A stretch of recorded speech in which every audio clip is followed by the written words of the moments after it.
Hello friend, I hope you are okay. So guys, uyu munsi nabateguriye cyangwa se mbazanye ibimenyetso 10 ushobora kuba wagira cyangwa se ushobora kuba wakibonaho ugahita utekereza ko cyangwa se ugahita utangira gukeka ko ushobora kuba waranduye cyangwa se waba uri nk'umusore umukobwa ukaba warakoze imibonano mpuzabitsina idakingiye cyangwa se nta bwirinzi. Ugomba kumenya ko ibimenyetso nubibona ugomba kwitira kwa muganga bakagira icyo bagufasha cyangwa se ugakonfirma neza.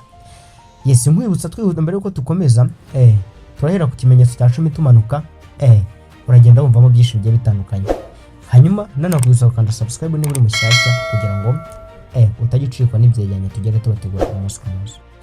Ku mwanya wa 10 turasanga kurwaragurika keshi. Kurwara indwara zitandukanye keshi bishobora kugaragaza ko ubwirinzi bw'umubiri bugenda bugabanyuka. Ku mwanya wa 9 turasanga impiswi zimara igihe kirekire. Mu gihe ubona ufite urwara impiswi iminsi myinshi cyangwa se ugakira ariko zikajya zigenda zigaruka buri gihe, umenya ko nabyo biri bimwe mu bimenyetso bishobora kuba byakubwira uburyo cyangwa se ko ushobora kuba waranduye. Ku mwanya wa 8 turasanga kugabanyuka ibiro. Kugabanyuka ibiro utabiteganyije na bishobora kuba ikimenyetso cy'uburwayi butandukanye harimo na HIV mu bihe bimwe na bimwe. Yes.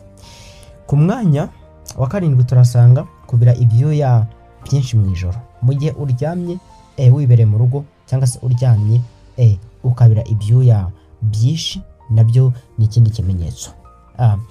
Reka twihute cyane. Ku mwanya wa 6 turasanga uduheri cyangwa ibisebe ku ruhu.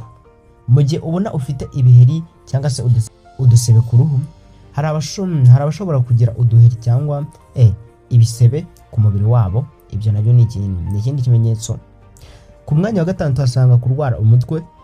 Kurwara umutwe nabyo ni ikindi kimenyetso mu gihe wenda waba ubikeka. Bamwe bagira umutwe ukabije mu ntangiriro rimwe na rimwe iyo wanduye mu minsi mike urwara umutwe. Ikintu cya 4 umunaniro ukabije. Kumva umunaniro igihe kinini kandi utazi impamvu, wenda n'urugero ukaba wumva ko nta bintu wakoze biremereye cyangwa byakubunnye ariko nyine ukajya wumva unaniwe bishoboka. Ibyo nabyo biri mu bintu bishobora kuba byaguha ikimenyetso mu itangiriro.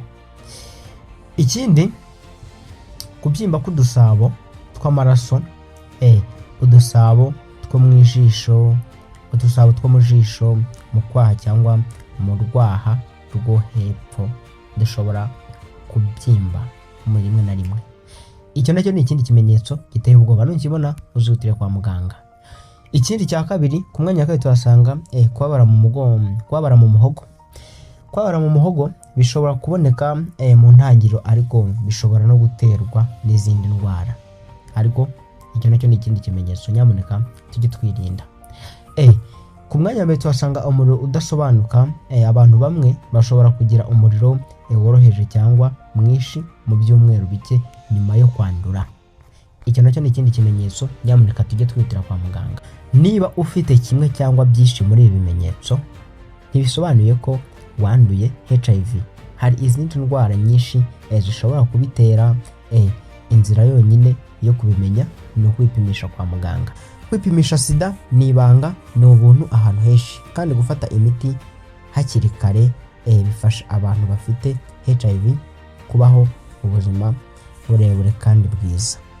Niba iyi video igufashije, kanda like, subscribe kandi uyisangize abandi kugira ngo nabo bungukire kuri aya makuru mba nabategure cyangwa se kuri aya makuru mbahaye.